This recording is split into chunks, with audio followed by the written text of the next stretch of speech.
പറയുമ്പോൾ അൽഹംദുലില്ലാ മഹാനായ സുജായി മൊയ്ദ് മുസ്ലിയാർ കുളങ്ങര വീട്ടിൽ അണ്ടത്തോട് കുളങ്ങര വീട്ടിൽ സുജായി മൊയ്ദ് മുസ്ലിയാർ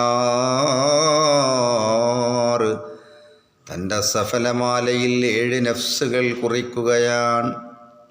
അപ്പോൾ കുട്ടിയെ ഒരു നഫ്സല്ലേ ഉള്ളൂ, പിന്നെ എങ്ങനെ 7 നഫ്സ്? അതാണ് ഇനി നമ്മൾ പറയാൻ പോകുന്നത്. ഒരു നഫ്സിൻ്റെ 7 അവസ്ഥ. ഒരു കോണിപ്പടി ഒറ്റെന്നുള്ളൂ, ശരി 7 തട്ടുകളുണ്ടാവും, അതായത് പടികൾ. അതേപോലെ നഫ്സിൻ്റെ 7 അവസ്ഥകൾ, സ്ഥിതിവിശേഷങ്ങളാണ് പറയാൻ പോകുന്നത് സുജായി മൊയ്ദ് മുസ്ലിയാർ. ആ 7 അവസ്ഥകൾ ഇതിൽ 3 എണ്ണമെങ്കിലും പിന്നിടണം. 3 എണ്ണം പിന്നിട്ടിട്ടില്ലെങ്കിൽ പണി പാളുന്നാണ് സുജായി ഇവിടെ പറയുന്നത്. ഏതൊക്കെയാണെന്ന് നോക്കുക. ഇച്ഛയിൽ അൽപാകല്ലാടുന്ന കാമിനി, ആനന്നം പാടുന്ന അമ്മാറത്തി, മെച്ചമുരടെ മുറിക്കുന്ന ഊനങ്ങൾ മുന്തി ഫലിപ്പിക്കും ഹെമ്മാറത്തി, ഉച്ചം കിബറും ഹസദും റിബ മുതൽ ആകെ ഭവിപ്പിക്കും കമ്മാളത്തി, ഒച്ച നൽരാഗം കരം മുട്ടി താളത്തിൽ ഹുങ്കൃത പെണ്ണെ നീ തമ്മാളത്തി. ഏതാ പൈ പെണ്ണ് നോക്കാം നമുക്ക്. അപ്പം നഫ്സിൻ്റെ 7 അവസ്ഥകൾ പറയാം. ഒന്നാമത്തെ സ്റ്റെപ്പാണ് നമ്മൾ ലോകത്തുള്ള എല്ലാ മനുഷ്യരുള്ളത്, അതായത് അമ്മാറത്തു നഫ്സ്, തെറ്റിൽ അകപ്പെട്ടു പോയ നഫ്സ്. ഇപ്പം എല്ലാവരും തെറ്റിലാണുള്ളത്, നമ്മളൊക്കെ തെറ്റിലാണ്, എപ്പോൾ നോക്കിയാലും തെറ്റിൽ. ആ തെറ്റിൻ്റെ ഒന്നാമത്തെ, തെറ്റിൽ അകപ്പെട്ടു പോയ നഫ്സിന് പറയുന്ന പേരാണ് അമ്മാറത്തു നഫ്സ്. കിബർ, അസൂയ, കുനുട്ട്, റിബ, ഇതൊക്കെ എന്താണ്? മനുഷ്യൻ്റെ മനസ്സിൽ തങ്ങി നിൽക്കുകയാണ്. ഈ മനസ്സിനെയാണ് ആദ്യം ശരിപ്പെടുത്തേണ്ടത്. അതാണ് അമ്മാറത്തു നഫ്സ്, അതായത് തെറ്റിൽ അകപ്പെട്ടു പോയ മനസ്സ്. അതിൽ നിന്ന് കരകയറണം. എന്നിട്ട് രണ്ടാമത്തെ സ്റ്റെപ്പ് ഏതാണ്? ബഹുമാനപ്പെട്ട അണ്ടത്തോട് കുളങ്ങര വീട്ടിൽ സുജായി മൊയ്ദ് മുസ്ലിയാർ പറയുമ്പോൾ മാളം മണിയറ താളം മണിപ്പിച്ച് ഈറും മേളം മുളക്കുന്ന ലവ്വാമത്തി, ഓളം ബന്തോശമ്മ കുട്ടി ലയിപ്പിക്കും ആട്ടന്നൽ മോഹിനി കവ്വാമത്തി. രണ്ടാമത്തെ സ്റ്റെപ്പാണ് മനസ്സിൻ്റെ ലവ്വാമത്ത്, അതായത് തെറ്റിൽ നിന്ന് കരകയറാൻ ശ്രമിക്കുന്ന മനസ്സ്.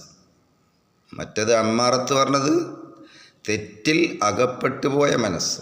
രണ്ടാമത്തെ പടിയാണ്, സ്റ്റെപ്പാണ് ലവ്വാമത്ത്, തെറ്റിൽ നിന്ന് കരകയറാൻ ശ്രമിക്കുന്ന മനസ്സ്. അങ്ങനത്തെ മനസ്സുകളുണ്ടാവും. എന്നിട്ട് ഇവിടെ സുജായി പറയുന്നത് അതിൽ നിന്ന് കയറണം. രണ്ടാമത്തെ സ്റ്റെപ്പിലെത്തിയാലും പോരാ, വീട് ഫുവാദ് മുൽഹിമത്താളെ നീ ഭംഗി വിട്ടാടല്ല താനപ്പെണ്ണെ, തേടുന്നീ കാറ്റിൽ സിറാഫീലാമേടി നാടും ജബറൂത്തിൽ കൂടും പെണ്ണേ. അപ്പോൾ ഒന്നാമത്തെ സ്റ്റെപ്പിൽ നിന്ന് കയറി രണ്ടാമത്തെ സ്റ്റെപ്പാവുന്ന ലവ്വാമത്തിലെത്തി, അതായത് തെറ്റിൽ നിന്ന് കരകയറാൻ ശ്രമിക്കുന്ന മനസ്സ്. പിന്നെ അവിടുന്ന് ഇങ്ങോട്ട് പോന്നിട്ട് മുൽഹിമത്താളെ നീ ഭംഗി വിട്ടാടല്ല താന പെണ്ണേ. മുൽഹിമ എന്ന് പറഞ്ഞാൽ തെറ്റിൽ നിന്ന് കരകയറി തെറ്റ് ചെയ്യുമ്പോൾ മനസ്സാക്ഷിക്കുത്തുള്ള മനസ്സ്. പടച്ചവനെ, ഞാനത് ചെയ്തു പോയല്ല റബ്ബേ എന്ന് പറയുന്ന ആ മനസ്സ് മുൽഹിമ. അതാണ് ബഹുമാനപ്പെട്ട സുജായി പറഞ്ഞത്, വീട് ഫുവാദ് മുൽഹിമത്താളെ നീ ഭംഗി വിട്ടാടല്ല താന പെണ്ണേ, ഗുണമായ ലാഹൂത്തിൻ മുത്തുമയിന്നത്താളെ കൂട്ടി വസിത്തനൈ പൊൻപൂമോളെ. അപ്പോൾ ഒന്നാമത്തെ സ്റ്റെപ്പിൽ നിന്ന് കരകയറണം, അതായത് തെറ്റിൽ അകപ്പെട്ടു പോയ അമ്മാറത്തു നഫ്സിൽ നിന്ന് കരകയറണം. രണ്ടാമത്തത് ലവ്വാമത്താണ്, തെറ്റിൽ നിന്ന് കരകയറാൻ ശ്രമിക്കുന്ന മനസ്സാണ്. മൂന്നാമത്തത് കരകയറിയതിന് ശേഷം തെറ്റ് ചെയ്യുമ്പോൾ മനസ്സാക്ഷിക്കുത്തുള്ള മനസ്സ് മുൽഹിമ. ആ മുൽഹിമയിൽ നിന്നും കയറി നാലാമത്തതിലെത്തേക്കെത്തണം. അതാണ് മഹാനായ സുജായി പറഞ്ഞത്, ഗുണമായ ലാഹൂത്തിൻ മുത്തുമയിന്നത്താളെ കൂട്ടി വസിത്തനൈ പൊൻപൂമോളെ. പിന്നെ മുത്മഇന്നത്തിലേക്ക് എത്തണം, നിർഭയത്വമായ മനസ്സ് അഥവാ ആനന്ദം നൽകുന്ന ഒരു മനസ്സിലേക്ക് എത്തണം. എന്നാലേ അള്ളാഹുവിൻ്റെ അടുക്കൽ കാര്യമുള്ളൂ എന്നാണ് ഇവിടെ സുജായി പറയുന്നത്. അങ്ങനെ മുത്മഇന്നത്ത് കഴിഞ്ഞാൽ പിന്നെ റാളിയാണ്, അതായത് പരമാനന്ദം. ആനന്ദമുണ്ട്, പരമാനന്ദമുണ്ട്. പിന്നെ മർലിയ, റബ്ബിൽ തൃപ്തിയടഞ്ഞ മനസ്സ്. പിന്നെ കാമില, പരിപൂർണമായി. അപ്പോൾ നമ്മെ സംബന്ധിച്ചിടത്തോളം 3 മനസ്സ് കഴിയൽ അത്യാവശ്യമാണ്. അതാണ് അല്ലാഹു റബ്ബുൽ ഇസ്സ വിശുദ്ധ ഖുർആനിൽ പറയുന്നത്. നമ്മളൊക്കെ മരിച്ചിട്ട് തൽക്കീം ചൊല്ലിക്കൊടുക്കുമ്പോൾ യാ അയ്യത്തുഹൻ നഫ്സുൽ മുത്മഇന്ന, മുത്മഇന്നത്തായ മനസ്സേ എന്നിലേക്ക് നീ മടങ്ങിക്കൊള്ളുക, നിൻ്റെ റബ്ബിൻ്റെ തൃപ്തിയിലേക്ക്, സ്വർഗത്തിലേക്ക് മടങ്ങിക്കൊള്ളുക എന്ന് അല്ലാഹു പറയണമെങ്കിൽ, ആ വിളിക്ക് ഉത്തരം നൽകാൻ നമുക്ക് കഴിയണമെങ്കിൽ 3 നഫ്സിൻ്റെ 3 അവസ്ഥ പിന്നിട്ട് 4ാമത്തതിലെത്തിക്ക് എത്തണം. മുത്മഇന്നത്തായ മനസ്സിൻ്റെ ഉടമയുള്ളൂ അല്ലാഹു ക്ഷണിക്കുന്നത് തന്നെ.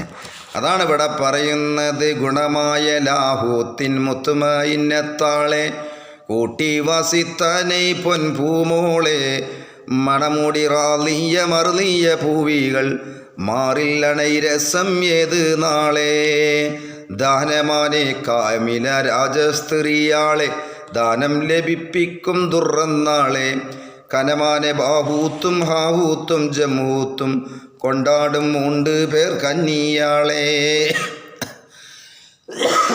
യാ അയ്യത്തുഹൻ നഫ്സുൽ മുത്മഇന്ന, മുത്മഇന്നത്തായ മനസ്സേ നിൽക്ക് മടങ്ങാ. റാളിയത്തം മർലിയ ഫദ്ഖുലി ഫി ഇബാദി ഫദ്ഖുലി ജന്നത്തി. കണ്ടോ, സ്വർഗത്തിലേക്ക് പ്രവേശിക്കാൻ പറയണ മനസ്സേതാണ്? മുത്മഇന്നത്തിൽ എത്തണം, ആനന്ദത്തിൽ എത്തണം. അപ്പം 3 നഫ്സ് നമ്മൾ താണ്ടി വരണം.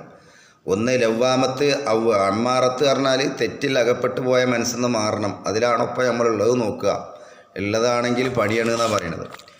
തെറ്റിൽ അകപ്പെട്ടു പോയ മനസ്സിൽ നിന്ന് കരകയറി ലവ്വാമത്തിലേക്ക് ചാടണം. അതായത് തെറ്റിൽ നിന്ന് കരകയറാൻ ശ്രമിക്കുന്ന മനസ്സ്. അതിന്നും ചാടിയിട്ട് മുൽഹിമിൽ കത്തണം. മുൽഹിമ എന്ന് പറഞ്ഞാൽ തെറ്റ് ചെയ്യുമ്പോൾ മനസ്സാക്ഷിക്കുത്തുള്ള മനസ്സ്. പടച്ചവനെ ഞാനത് ചെയ്തു പോയല്ലോ എന്ന് മനസ്സാക്ഷിക്കുത്തുള്ള മനസ്സ്. ആ സ്റ്റെപ്പും കഴിഞ്ഞ് റാളിയയിലേക്ക് എത്തണം. അങ്ങനത്തെ മനസ്സിൻ്റെ ഉടമയാണ് അല്ലാഹു ക്ഷണിക്കുന്നത്. ബാക്കി താഴെയാണെങ്കിൽ നമ്മുടെ കാര്യം അപകടമാകുന്നു എന്ന് ഖുർആൻ തന്നെയാണ് പറയുന്നത്. ഇവിടെ സുജായി മാത്രമല്ല, ഖുർആൻ തന്നെ പറയുന്നു. അതുകൊണ്ട് നാം എല്ലാവരും പേടിക്കേണ്ട ഒരു വിഷയമാണ്. അല്ലാഹു നമ്മെ ഇരുലോകത്തും വിജയിക്കുന്ന കൂട്ടത്തിൽ ഉൾപ്പെടുത്തട്ടെ.